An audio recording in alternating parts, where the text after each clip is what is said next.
जय हिंद। मैथ्स की unitary method की इस यूनिट में आज हम लोग पढ़ेंगे एवरेज, जिसे हिंदी में औसत भी कहते हैं। देखो, इस चैप्टर में टोटल 10 प्रकार के क्वेश्चन हम लोग पढ़ेंगे, जिनमें से पहले 5 प्रकार के क्वेश्चन हम लोग इसी वीडियो में कवर कर लेंगे। बाकी 5 प्रकार के क्वेश्चन हम लोग नेक्स्ट वीडियो में कवर करेंगे। ठीक है, 2 पार्ट में ये चैप्टर आपका कंप्लीट हो जाएगा। 2 बातों को ध्यान रखना है। पहली तो ये कि जब तक वीडियो ख़त्म नहीं होती तब तक वीडियो के साथ बने रहना है और मेरी बातों को ध्यान से सुनना है। जितने भी क्वेश्चन को मैं पढ़ूँ उन्हें ध्यान से सुनना है, ठीक है।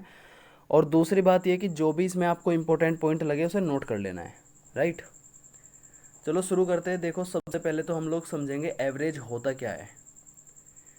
तो एवरेज, अगर हम बुक इस लैंग्वेज देखें तो एवरेज की परिभाषा ये है कि कुछ राशियों के योगफल को राशियों की कुल संख्या से भाग देने पर जो संख्या प्राप्त होती है उसे औसत कहते हैं। ठीक है भाई, राशियों के कुल योगफल को राशियों की कुल संख्या से भाग देने पर जो संख्या प्राप्त होती है उसे औसत कहते हैं। ये तो है किताबी परिभाषा, ठीक है। इसी परिभाषा के बेस पर बनाया गया है ये फॉर्मूला। ये फॉर्मूला आपको ध्यान रखना है। औसत का फॉर्मूला होता है राशियों का योग बटे राशियों की संख्या। ठीक है, ये फॉर्मूला आपने पहले भी पढ़ा होगा। अगर मैं अपनी परिभाषा की बात करूं तो मेरी परिभाषा ये है कि औसत एक ऐसा नंबर होता है जो बहुत सारी राशियों को रिप्रेजेंट करता है। ठीक है, जैसे अगर कोई बाइक है जो कभी 10 किलोमीटर प्रति घंटे की स्पीड पे चल रही है, थोड़ी देर बाद उसकी स्पीड बढ़कर 12 किलोमीटर प्रति घंटे की हो जाती है, थोड़ी देर बाद उसकी स्पीड बढ़कर 14 किलोमीटर प्रति घंटे की हो जाती है, और थोड़ी देर बाद उसकी स्पीड बढ़कर 16 किलोमीटर प्रति घंटे की हो जाती है। ठीक है, तो उसकी जो स्पीड है वो एक स्पीड पे तो नहीं चल रही बाइक, बार बार उसकी स्पीड चेंज हो रही है। तो हम एक ऐसा नंबर ढूंढते हैं जो हम ये कहते हैं कि उस बाइक की औसत स्पीड ये रही होगी। ठीक है, वो जो नंबर होता है वो इन सभी नंबर को रिप्रेजेंट करता है। यानी कि वो जो नंबर होता है जिसे हम एवरेज भी कहते हैं, वो अपने आसपास के नंबर को डिनोट करता है। जब मैं आसपास के नंबर की बात कर रहा हूँ तो इसका मतलब वो जो एवरेज नंबर है वो इन्हीं नंबर के बीच में से है कोई। ठीक है, अब 12 और 14 नंबर के बीच में एक नंबर है 13, तो इन राशियों का जो औसत है वो 13 है। ठीक है, यानी बाइक की जो औसत स्पीड है वो 13 किलोमीटर प्रति घंटे की है। तो ये मैंने एक ऐसा नंबर ले लिया जो बाइक की स्पीड की औसत को रिप्रेजेंट कर रहा है। इसका मतलब ये है कि बाइक की स्पीड 13 नंबर के आसपास हो सकती है। वो 10 भी हो सकती है, 12 भी हो सकती है, 14 भी हो सकती है, 16 भी हो सकती है।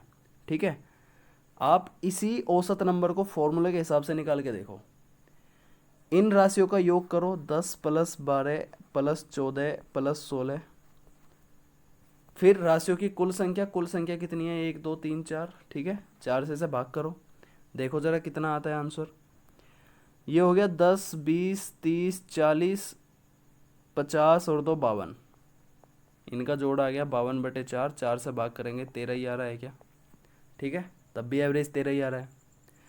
तो जो मैंने परिभाषा आपको बताई कि एक ऐसा नंबर जो अपने आसपास के नंबर को रिप्रेजेंट करता हो वो एवरेज कहलाता है। ये बात आपको ध्यान रखनी है। ठीक है, तो इसमें पहले प्रकार के क्वेश्चन की अगर हम बात करते हैं तो पहले प्रकार के क्वेश्चन है साधारण क्वेश्चन, सिंपल क्वेश्चन। ठीक है, साधारण प्रश्न। साधारण प्रश्न को कैसे करेंगे?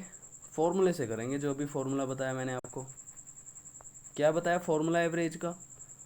राशियों का योग बटे राशियों की संख्या।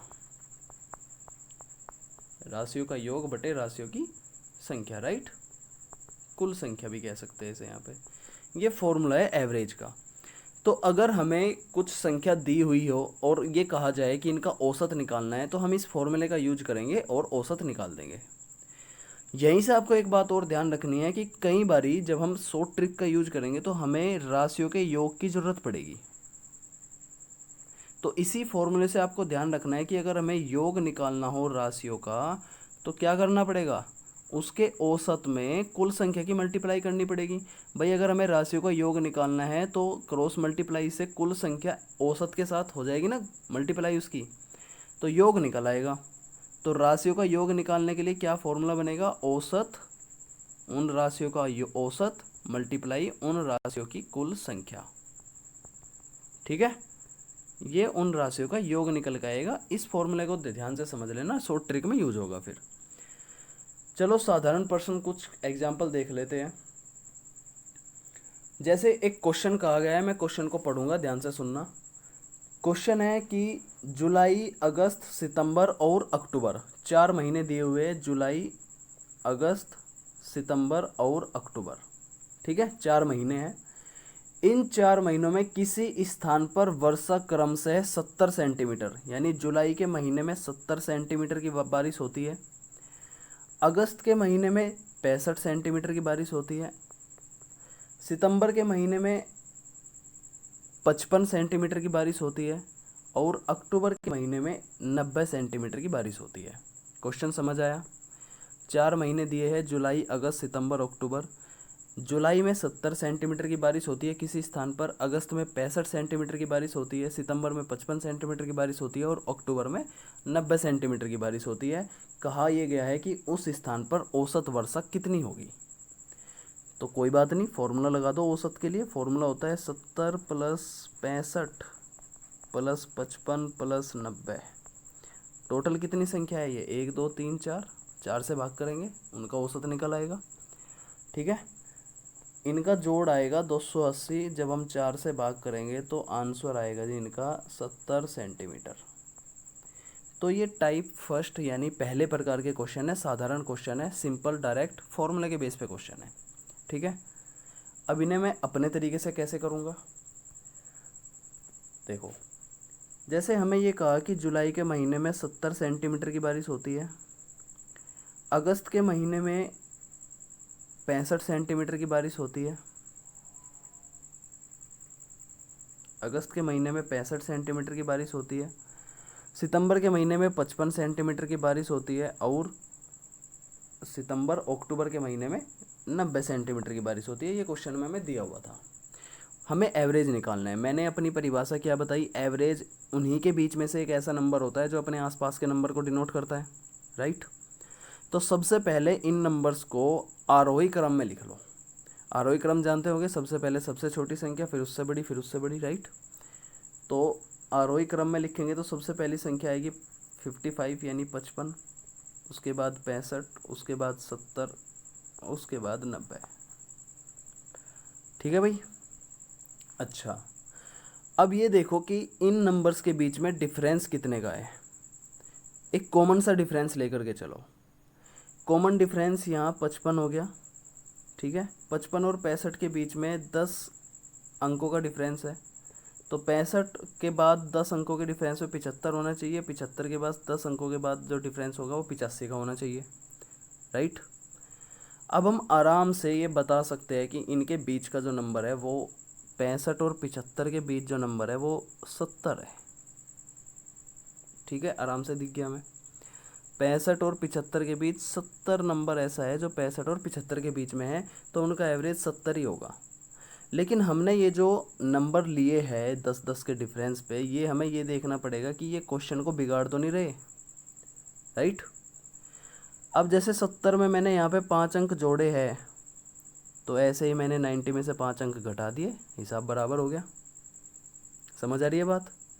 जब हिसाब बराबर हो गया तो इसका मतलब इनका जोड़ और इनका जोड़ दोनों का एक ही आएगा। और फॉर्मूला ये कहता है कि अंकों का योग बटे अंकों की कुल संख्या। तो जब मैं इनका योग करूँगा या फिर इनका योग करूँगा और अंकों की कुल संख्या से भाग दूंगा तो एवरेज तो वही आएगा जो इनका आएगा। ठीक है, और यहाँ से मुझे एक पैटर्न पता चला कि इन सभी के बीच में 10-10 अंकों का डिफरेंस है, तो बीच की संख्या कौन सी होगी? 5 अंकों के डिफरेंस वाली। तो 65 और 75 के बीच का अंक कौन सा हो गया? 70, यही उसका औसत होगा। बात आ रही है समझ में? जैसे अगर एक सिंपल सा क्वेश्चन मैं ये लेता हूँ कि मान के चलो कुछ राशियाँ मुझे ये दे रखी है 5 6 7 8 9 10, क्रम वाइज राशियाँ दे रखी है, सारे नंबर आरोही क्रम में लिखे हुए हैं। सभी नंबर के बीच में कितना डिफरेंस है? एक नंबर का डिफरेंस है, ठीक है। 5 और 6 के बीच में 1 का डिफरेंस है, 6 और 7 के बीच में 1 का डिफरेंस है। तो अगर मुझे इन नंबर का एवरेज निकालना हो तो कुछ नहीं करना है, इनके बीच का नंबर हमें देखना है, ठीक है। तो बीच का नंबर देखने के लिए चलो मैं एक नंबर यहाँ पे और ले लेता हूँ, बीच का नंबर और आसानी से समझ में आएगा। जैसे अगर मैं 10 के बाद 11 यहाँ पे लेता हूँ, ठीक है, तो बीच का नंबर आराम से समझ आएगा। 3 पार्ट इसके इधर हो गए, 3 पार्ट इसके इधर हो गए, ये जो बीच का नंबर है यही इन नंबर का एवरेज आएगा, चाहे आप फॉर्मूला लगा लेना। 8 ही इसका आंसर है, राइट। अब ये तो सिंपल सा क्वेश्चन था कि हमने 3 भाग इसके इधर कर दिए, 3 भाग इसके इधर कर दिए, ठीक है। अगर ये क्वेश्चन ऐसे होता 5, 6, 7, 8, 9 और 10, तो अब इनके बीच का नंबर कैसे देखेंगे हम? तो 2 भाग इसके इधर हो गए, 2 भाग इसके इधर हो गए, इन दोनों के बीच में जो नंबर होगा, अब 7 और 8 के बीच में कौन सा नंबर है? 7.5 नंबर है, तो 7.5 जो है इनका एवरेज होगा। देखो कितनी आसानी से हम इन क्वेश्चन को कर पा रहे हैं अब। तो एक तरीका तो ये है, फॉर्मूला लगाओ, फॉर्मूले में आप जोड़ोगे, जैसे ही बड़ी संख्या आएगी जोड़ने में टाइम जाएगा, तो इससे अच्छा है कि हम ये देख ले कि पैटर्न क्या है, ठीक है, शॉर्ट ट्रिक क्या है।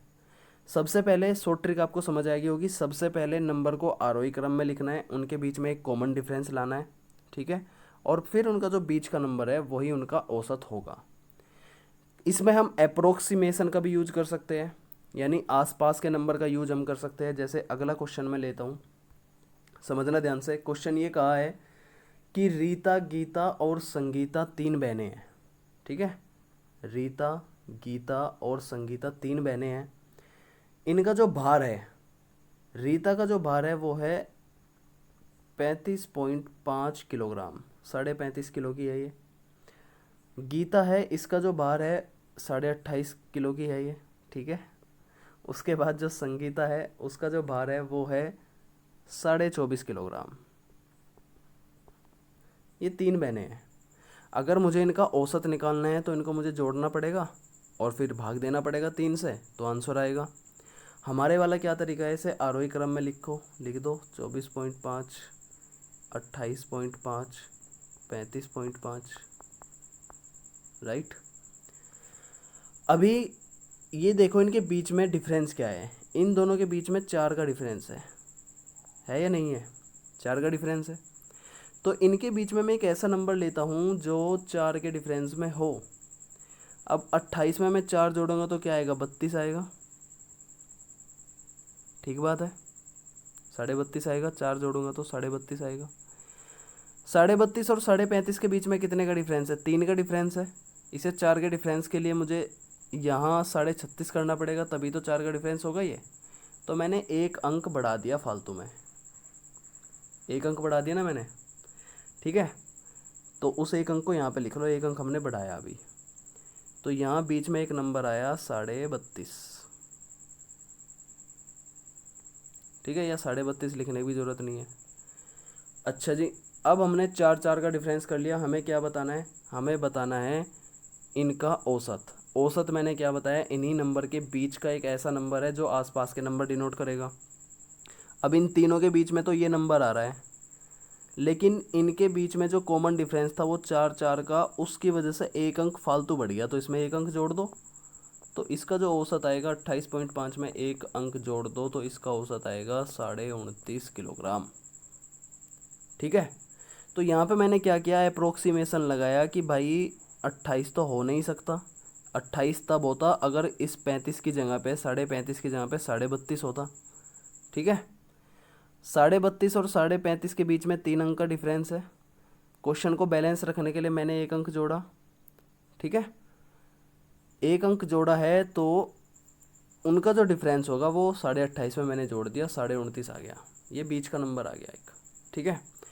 आप इन्हें फॉर्मूले से करके देखो, यही नंबर आएगा, यही आंसर होगा। तो आपके सामने क्या मैं समझाने की यहाँ पे कोशिश कर रहा हूँ, आपके सामने 4 ऑप्शन रहेंगे कुछ इस प्रकार से कि भाई इसका आंसर 28.5 है, पहला ऑप्शन। इसका आंसर 29.5 है, इसका आंसर 30.5 है, या इसका आंसर 31 है, ठीक है, 31.5 है। तो कौन सा आंसर सही होगा? अब आप खुद ही देखो कि अगर एक का 24.5 भार है, दूसरे का 28.5 भार है, फिर तीसरे का 35.5 भार है, तो इनके बीच में कौन सा नंबर बैठ रहा है? इनके बीच में 28 नंबर बैठ रहा है। 28 हो नहीं सकता क्योंकि 35.5 थोड़ा ज़्यादा है यहाँ पे, तो 28 को थोड़ा सा और बढ़ा दो, 29.5 इसका आंसर होगा। अप्रोक्सीमेशन से हम एवरेज वाले क्वेश्चन कर सकते हैं। बात आ रही है समझ में? अप्रोक्सीमेशन समझ नहीं आ रहा तो अपना फॉर्मूला लगाओ, क्वेश्चन करो, बात खत्म। अब हम करेंगे टाइप 2। टाइप 2 में किस प्रकार के क्वेश्चन पूछे जा सकते हैं? जैसे कि अगर कोई एक ग्रुप है और उस ग्रुप में कोई नया व्यक्ति आकर के मिल जाता है, ठीक है। मान के चलो कि कोई क्लास है जिसमें 20 बच्चे हैं और उन 20 बच्चों की आयु का एवरेज दे रखा है मान लो 15 वर्ष। एग्जाम्पल दे रहा हूँ मैं। ये एक क्लास है जिसमें 20 बच्चे हैं, उनकी आयु का औसत 15 वर्ष दे रखा है और ये कहा है कि अब उसमें एक नया लड़का आ गया, ठीक है, उस क्लास में। तो टोटल कितने लड़के हो गए? 21 हो गए। तो ऐसा करने पे उनकी जो औसत है वो बढ़ जाती है। तो औसत आयु उनकी मान लो 1 वर्ष बढ़ गई, बढ़ करके 16 वर्ष हो गई। तो आपसे ये पूछेगा कि जो नया लड़का आया है उसकी आयु क्या है। तो इस प्रकार के क्वेश्चन को देखो कैसे करेंगे। एग्जाम्पल लेता हूँ मैं पहला, सुनना ध्यान से क्वेश्चन को। क्वेश्चन कह रहा है कि क्रिकेट टीम के 10 सदस्यों की औसत आयु 30 वर्ष है। एक क्रिकेट टीम है जिसमें 10 सदस्य है, उनकी औसत आयु 30 वर्ष है, ठीक है। ये टोटल सदस्य है, ये उनकी औसत आयु है। तो अगर मैं उनकी कुल आयु की बात करूं तो मैंने आपको स्टार्टिंग में ही बताया था कि आयु का योग फॉर्मूला होगा एवरेज इंटू कुल संख्या। तो एवरेज है 30, कुल संख्या है 10, तो यानी कि उन सभी की आयु का योग कितना हो गया? 300 वर्ष हो गया कि नहीं हो गया? ठीक है, 300 वर्ष हो गया आयु का योग। ये 10 सदस्यों की संख्या की बात है। आगे बढ़ते हैं क्वेश्चन में आगे कहा है कि उसके साथ कप्तान को शामिल कर लेने पर, उनके साथ कप्तान को शामिल करने पर औसत आयु 1 वर्ष बढ़ जाती है। अब अगर कप्तान शामिल होगा तो सदस्यों की संख्या कितनी हो गई? 11, ठीक है। सदस्यों की संख्या हो गई 11 और उनकी औसत आयु कितने वर्ष बढ़ जाती है? 1 वर्ष बढ़ जाती है। तो औसत आयु वर्ष कितनी होगी? 31 वर्ष होगी। भाई 30 वर्ष पहले थी, 1 वर्ष बढ़ गई, 31 हो गई। तो कप्तान के आने के बाद कुल आयु का योग कितना हो गया? कुल आयु का योग ओबियसली 31 इंटू 11 मल्टीप्लाई करेंगे तो 11 एकम 11, 11 दिए 33 और 1 34, ठीक है, 341 वर्ष। क्वेश्चन में पूछा क्या है? क्वेश्चन में पूछा है कप्तान की आयु बताओ। अब बताओ, पहले जब 10 लोग थे तब कुल आयु थी 300। जब एक इंसान बढ़ गया, 11 इंसान हो गए, तब कुल आयु आ गई 341। तो अगर मैं 11 इंसानों की आयु में से 10 इंसानों की आयु घटा दूं तो जो नया कप्तान आया था उसकी आयु निकल आएगी कि नहीं निकल आएगी? ओबियसली सी बात है, 341 में से 300 घटाएंगे तो कप्तान की आयु आ गई हमारी 41 वर्ष। कंसेप्ट समझ आया कि नहीं आया? यही इसका आंसर है, ठीक है। अब वैसे ये लॉन्ग मेथड से भी हो सकता है, लेकिन ये सबसे आसान और सबसे सही तरीका है, आप इसे समझो। दूसरा क्वेश्चन करते हैं हम इसी बेस पे। दूसरे क्वेश्चन को ध्यान से सुनना, क्या कहा है क्वेश्चन में कहा है कि किसी दफ्तर के 6 कर्मचारियों की औसत आयु 37 वर्ष है। एक ऑफिस में 6 लोग हैं, उनकी औसत आयु है 37 वर्ष, ठीक है। तो उनकी कुल आयु का योग कितना होगा? साथ के साथ कर लो यहीं पे। कुल आयु का योग कितना हो गया? 37 इंटू 6, ठीक है। मल्टीप्लाई करो, 6 सत्ते 42, 36 18 और 4 22। देखो कितने आराम से पढ़ा रहा हूँ मैं, बिल्कुल भी स्पीड नहीं है। उसके बाद आगे कहा है कि एक नया कर्मचारी नियुक्त हो जाने पर औसत आयु 2 वर्ष कम हो जाती है। एक नया कर्मचारी आया तो कर्मचारी आने पर सदस्यों की संख्या कितनी हो गई? 7। औसत आयु कितने वर्ष कम हुई? इस बार बढ़ी नहीं है, इस बार कम हुई है, 2 वर्ष कम हुई है। तो पहले 37 वर्ष थी, कितनी होगी? 35 वर्ष। कर्मचारी के आने पर उनकी कुल आयु का योग कितना हो गया? 35 है यहाँ पे, ये 35 इंटू 7, राइट। मल्टीप्लाई करेंगे, 7 पंजे 35, 7 या 21 और 3 24। क्वेश्चन में पूछा है कि जो नया कर्मचारी आया है उसकी आयु बताओ कितनी होगी? बता दो। 245 में से 222 घटा दो, 5 में से 2 गए 3, 4 में से 2 गए 2, 23 वर्ष आ गई आंसर। इतने आराम से करना है क्वेश्चन ये, ठीक है। तो ये टाइप 2 के क्वेश्चन थे। समझ आया कंसेप्ट कैसे करना है। टाइप 2 में क्या था, टाइप फर्स्ट में क्या था, साधारण क्वेश्चन थे। टाइप 2 में क्या था, जब समूह में कोई नया व्यक्ति आ जाए। अब टाइप तीसरा जो है, थर्ड टाइप जो है वो है कि अगर समूह से नया व्यक्ति निकल जाए, कोई व्यक्ति निकल जाए, तो किस प्रकार के क्वेश्चन बनेंगे। अब आपने अगर ध्यान से सुन रहे होगे तो समझ आ गया होगा कि जब व्यक्ति आया था तो हमने इस उम्र में से ये उम्र घटाई थी। जब निकल जाएगा तो क्या कंसेप्ट लगेगा, चलो समझते हैं, एग्जाम्पल से ही करते हैं। क्वेश्चन देखते हैं। पहला कह रहा है कि किसी कक्षा के 20 लड़कों की औसत आयु 12 वर्ष है। किसी कक्षा में कितने लड़के हैं, 20, उनकी औसत आयु कितनी है, 12 वर्ष। उनकी कुल आयु कितनी हो गई, कुल आयु का योग कितनी हो गई, 20 इंटू 12, राइट, यानी 240। ये 240 उनकी कुल आयु हो गई। आगे क्वेश्चन में कहा है कि एक लड़के ने अपना स्थानांतरण करा लिया, यानी ट्रांसफ़र करा लिया अपना, जिससे उसकी औसत आयु में 0.2 वर्ष की कमी हो गई। औसत आयु में 0.2 वर्ष की कमी हो गई। अच्छा, जब लड़का निकल करके चला गया तो कितने लड़के बच गए क्लास में, 19। औसत आयु कितने वर्ष कम हो गई, 0.2 वर्ष, यानी 12 में से हम 0.2 घटाएंगे तो 11.8 बचा, राइट, 11.8 बचा, ठीक है। अच्छा जी, आगे क्या कहा है,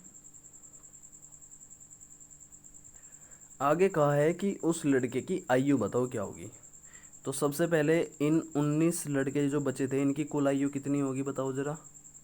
इनकी कुल आयु ओबियसली 11.8 मल्टीप्लाई बाई 19 ये हो गई, ठीक है। नेक्स्ट पेज पे चलते हैं हम। लड़के के निकल जाने के बाद जो आयु है वो है 11.8 इंटू 19, मल्टीप्लाई करेंगे तो कितना हो गया, देखो इसे ऐसे लिख लो, 11.8 और 19 को मैं ऐसे लिख सकता हूँ 20 माइनस 1। ऐसे करने से कैलकुलेशन आसान हो जाती है। अब इसकी मल्टीप्लाई हम इसमें करेंगे तो 0, 8 दूनी 16, 2 एकम 2 और 1 3, 2 एकम 2, एक अंक छोड़ के दशमलव 236 माइनस 11.8, इसमें से इसे घटाएंगे तो, ठीक है। अब यहाँ ऐसे घटाओ तो कितना बचा, 10 में से 8 गए 2, यहाँ 5 में से 1 गया 4, 3 में से 1 गए 2 और 2, 224.2 बचा, ठीक है। टोटल आयु उनकी कितनी होगी, 224.2। अब नए लड़के की आयु वो कह रहा है, तो पहले आयु कितनी थी 240, अब कितनी आयु है 224.2, तो 224.2 में से हम 240 घटा देंगे, सॉरी हाँ 240 में से हम 224.2 घटा देंगे, ठीक है। तो घटाएंगे तो कितना बचेगा, 240 में से 224.2 घटाएंगे, ऊपर यहाँ 0 लगा लो, 10 में से 2 गए 8, घटाना आता है ना दशमलव वाले सवाल को घटाना, 10 में से 2 गए 8, 9 में से 5 गए 4, 9 में से 4 गए 5।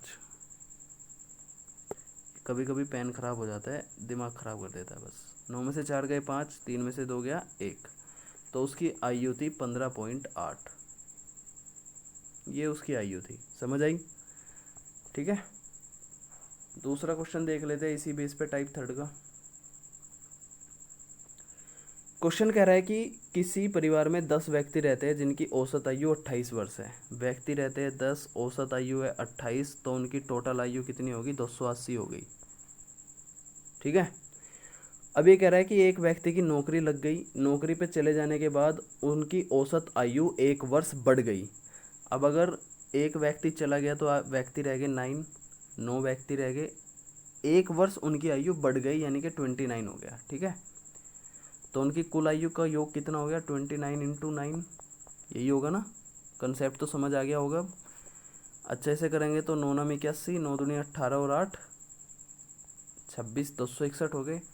तो ये पूछा है कि जो नया व्यक्ति गया है उसकी आयु बताओ, तो 280 माइनस 261, 10 में से 1 गया 9, 7 में 6 गया 1, उसकी आयु थी 19 वर्ष, ठीक है। इस प्रकार से हमें ये सवाल करने हैं।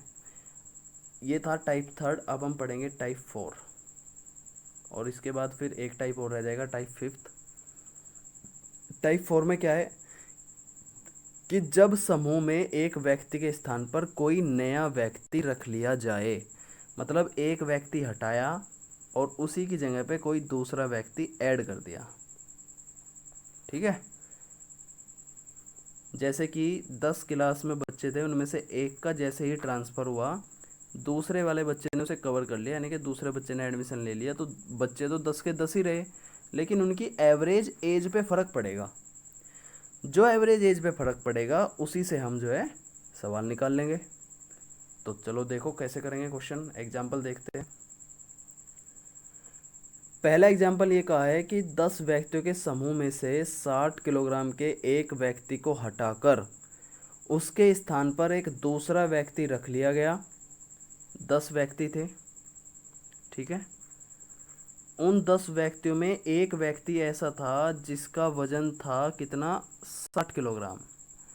अब इसके स्थान पर कोई दूसरा व्यक्ति आया और ऐसा आने पर औसत आयु में 1 किलोग्राम की वृद्धि हो गई। औसत वर्ष में, हाँ औसत भार में, सॉरी औसत भार में 1 किलोग्राम की वृद्धि हो गई। तो पूछा यह है कि जो नया व्यक्ति आया है उसका भार कितना है। अच्छा, ये जो 60 किलोग्राम है ये औसत भार नहीं है, ये उस लड़के का भार है जो हटाया गया है, ठीक है। तो इसके लिए एक फॉर्मूला आपको ध्यान रखना है। फॉर्मूला ये है कि नए व्यक्ति का भार अगर हमें निकालना है या नए व्यक्ति की कोई भी आयु या कुछ भी निकालना है अगर हमें, तो यहाँ पे नए व्यक्ति की आयु बराबर होगी गए व्यक्ति की आयु या गए व्यक्ति का भार। ये फॉर्मूला आपको ध्यान रखना है, ठीक है। जो व्यक्ति बाहर निकला है उसकी आयु या उसका भार प्लस या माइनस, अगर वृद्धि हुई है औसत में तो वृद्धि लगा दो, अगर कमी हुई है तो कमी लिख दो, कमी हुई है तो माइनस लगाएंगे, वृद्धि हुई तो प्लस लगाएंगे, ठीक है। इनटू जितनी टोटल संख्या है उससे मल्टीप्लाई करेंगे। ये फॉर्मूला नोट कर लो। नए व्यक्ति की आयु या भार गए हुए व्यक्ति की आयु या भार प्लस माइनस वृद्धि कमी इनटू संख्या। अब हम अपना क्वेश्चन करते हैं। क्वेश्चन में ये कहा है कि 10 व्यक्ति थे, 10 व्यक्ति में से 60 किलोग्राम का एक व्यक्ति बाहर निकल गया, उसकी जगह पे एक नया व्यक्ति आया जिसकी वजह से 1 किलोग्राम की वृद्धि हो गई औसत भार में। तो जो नया व्यक्ति आया उसका भार बता दो, फॉर्मूला लगा दो सीधा सीधा। नए व्यक्ति का भार बराबर पुराने व्यक्ति का भार 60, वृद्धि हुई है तो प्लस 1 इंटू 10, ठीक है। अब यहाँ ये ध्यान रखना ब्रैकेट इसको ऐसे रखना, ऐसे नहीं रखेंगे, सॉरी, ब्रैकेट का ध्यान रखना। नए व्यक्ति का भार प्लस 1 इंटू 10 ये करना है, ठीक है। तो 60 प्लस 10 इक्वल टू 70 किलोग्राम उसका भार था। ये ब्रैकेट का ध्यान रखना भाई, यहाँ पे वृद्धि इंटू संख्या और उसमें फिर जो गए व्यक्ति का भार है वो ऐड होगा, ठीक है। ये वाला ये चीज़ मत करना। तो नए व्यक्ति का भार कितना था, 70 किलोग्राम। सवाल आया ना समझ में। दूसरा देख लेते हैं इसी का सवाल। कह रहा है कि एक समूह में 6 व्यक्ति थे, उनमें से 80 किलोग्राम भार वाले व्यक्ति के स्थान पर एक नया व्यक्ति आया। कितने व्यक्ति थे, 6 व्यक्ति थे। व्यक्ति जो बाहर निकला है उसका भार कितना था, 80 किलोग्राम था। एक नया व्यक्ति आया, नया व्यक्ति के आने पर जो औसत भार है उसमें 3 किलोग्राम की कमी हो गई। कमी हो गई तो माइनस लगा दिया मैंने, 3 किलोग्राम की कमी हो गई। कहा यह है कि जो नया व्यक्ति आया है उसका भार बताओ। तो जो नया व्यक्ति आया है उसका भार निकालने के लिए फॉर्मूला लगा दो भाई। पहले व्यक्ति का भार 80 किलोग्राम, कमी हुई है तो -3 इंटू 6, तो 80 माइनस 18, ठीक है। कितना हो गया, 10 में से 8 गए 2, 7 में से 1 गया 6, तो 62 किलोग्राम उसका वेट था जो व्यक्ति बाहर गया है। ये थे टाइप 4 के क्वेश्चंस। अब हम चलते हैं टाइप 5 के क्वेश्चंस में, जो कि आज के लास्ट प्रकार के क्वेश्चन है। टाइप 5 में देखो, टाइप 4 में क्या था कि किसी समूह में से कोई व्यक्ति हटाया तो उसी के स्थान पे कोई दूसरा व्यक्ति ले भी लिया। अब इसमें यह है कि यदि किसी समूह में कई व्यक्ति शामिल हो जाए। पिछले वाले टाइप में क्या था, समूह से एक व्यक्ति ही निकल रहा था, एक व्यक्ति ही ज्वाइन कर रहा था। लेकिन इसमें क्या है कि इस समूह में कई व्यक्ति अगर ज्वाइन हो जाए, समूह में कई व्यक्ति आ जाए, अब कई व्यक्ति आएंगे तो उनका औसत भार बहुत फ़र्क पड़ेगा उनके औसत भार में या औसत आयु में, ठीक है। तो देखते हैं कैसे करेंगे इन क्वेश्चंस को। पहला क्वेश्चन है, ध्यान से सुनना। कह रहा है 20 व्यक्तियों की औसत आयु 25 वर्ष है। अच्छा, 20 व्यक्तियों की औसत आयु 25 वर्ष है तो उनकी कुल आयु कितनी हो गई? नॉर्मल सी चीज़ है, पहले जो चीज़ हमें आती है वो निकाल लो। 20 व्यक्ति थे, उनकी औसत आयु 25 वर्ष थी, तो उनकी कुल आयु का योग कितना हो गया? 25 दूनी 50, 500 हो गया। मल्टीप्लाई तो करते हैं हम, औसत इंटू संख्या। आगे क्वेश्चन में कहा है कि 20 वर्ष औसत आयु के 5 व्यक्ति उनके साथ और शामिल हो गए। 5 व्यक्ति और शामिल हुए, उन 5 व्यक्तियों की औसत आयु 20 वर्ष है। 5 व्यक्ति शामिल हुए, उनकी औसत आयु 20 वर्ष है, तो उन 5 व्यक्तियों की कुल आयु कितनी होगी? 100 होगी। 20 पंजे 100, ठीक है। अच्छा, अब जब शामिल हो गए तो टोटल कितने लोग हो गए? वे पहले 20 लोग थे, 5 लोग और हो गए, टोटल लोग कितने हो गए? 25 हो गए, ठीक है। पहले 20 लोगों की कुल आयु 500 थी, बाद में जो 5 लोग जुड़े उनकी कुल आयु 100 थी, तो 25 लोगों की कुल आयु कितनी हो गई? 600 हो गई। बताओ यहाँ तक बात क्लियर है क्या? 25 लोग, उनकी कुल आयु 600। पूछा यह है कि अब उनकी औसत आयु कितनी होगी। तो औसत निकालने के लिए क्या करना है? कुल योग बटे कुल संख्या, यही तो होता है एवरेज का फॉर्मूला। कुल योग बटे कुल संख्या, राइट। कुल योग कितनी है? 600। कुल संख्या कितनी होगी अब? 25। 25 से हम 600 को भाग देंगे तो आंसर आएगा 24। 600 को हम 25 से भाग देंगे तो औसत आयु आ जाएगी 24। तो औसत आयु हो गई 24, ठीक है जी। दूसरा क्वेश्चन देखते हैं हम इसका। दूसरा क्वेश्चन ये कह रहा है कि 40 व्यक्तियों की औसत आयु ₹4200 है। अच्छा, ठीक है। 42 व्यक्ति है, उनकी औसत आय, आयु नहीं है, औसत आय, उनकी औसत आय है ₹4200। 42 व्यक्तियों की औसत आय ₹4200 है, तो उनकी कुल आय कितनी होगी? बताओ। 4200 गुना 42, ठीक है। अच्छा, आगे क्या कहा है? आगे कहा है कि 35 अन्य व्यक्तियों की औसत आय ₹4000 है। 35 अन्य व्यक्ति है, उनकी औसत आय ₹4000 है, तो उनकी कुल आय कितनी होगी? ओबियसली 4000 गुना 35। ये दोनों इक्वेशन बताओ समझ आई क्या? पहली इक्वेशन, दूसरी इक्वेशन, ठीक है। नेक्स्ट पेज पे चलते हैं अब।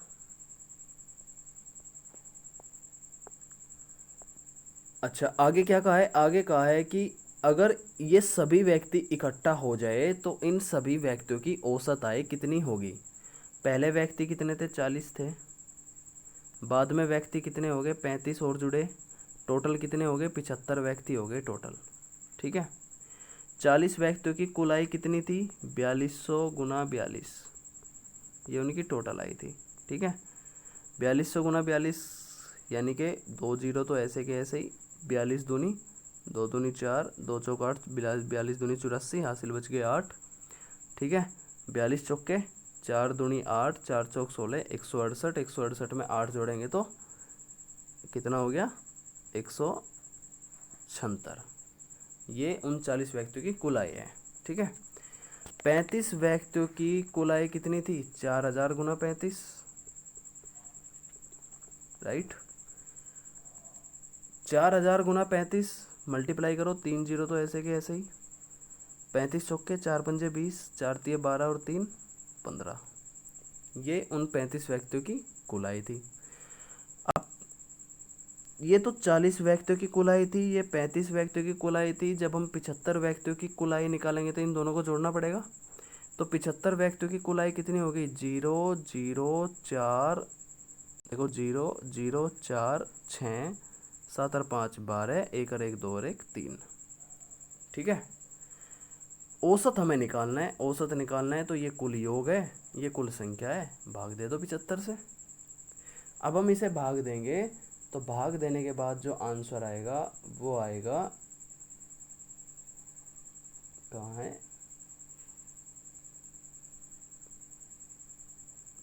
देखो हमने यहाँ कुछ गड़बड़ कर दी, हाँ हमने कुछ गड़बड़ कर दी भाई। ये 40 व्यक्ति है, यहाँ पे 40 व्यक्ति है, ये यहाँ 40 व्यक्ति है, ठीक है। ये यहाँ 40 व्यक्ति है तो ये मल्टीप्लाई ये नहीं होगी, इसकी भी गड़बड़ कर दी हमने। तो सवाल आपको समझ आ गया होगा, कंसेप्ट समझ आ गया होगा, इसको होमवर्क है आपके लिए, खुद करो क्वेश्चन ये, ठीक है। एवरेज निकालना है यहाँ पे। तो इस वीडियो में हमने 5 प्रकार के क्वेश्चन करे। पहले प्रकार के कौन से क्वेश्चन थे? साधारण क्वेश्चन थे, फॉर्मूले बेस्ड थे या मेरे वाली परिभाषा के ऊपर बेस्ड थे, ठीक है। दूसरे प्रकार के क्वेश्चन थे कि जब समूह में कोई नया व्यक्ति आ जाए।